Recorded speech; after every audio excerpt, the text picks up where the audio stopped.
The remains are then stored for the balance of the trip.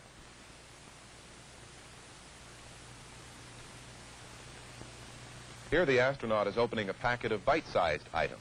These may be either freeze-dried or compressed foods.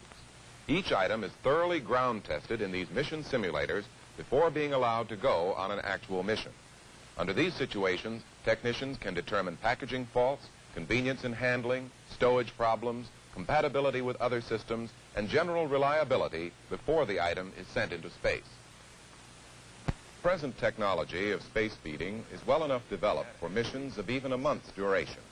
But new problems begin to arise when considering an extended mission to perhaps another planet. To find out about research in this area, we talked again to Dr. Paul LaChance.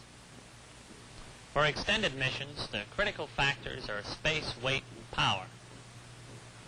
This being the case, the idea, the concept of reusing what you have in the spacecraft becomes the optimal approach. First, you would try to recycle the water.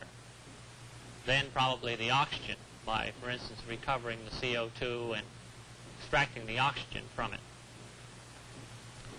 And the regeneration of food becomes an important factor. However, this has to be taken in a series of steps.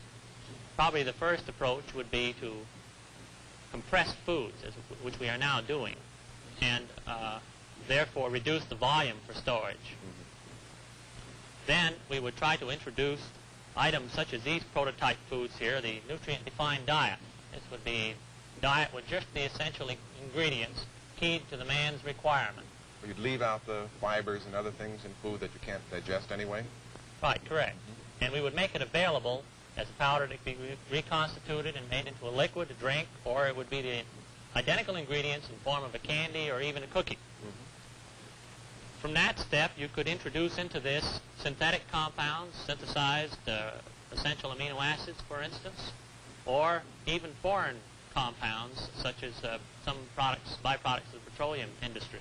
These might actually have more nutrient value per cubic inch than nature's own foods? That's right.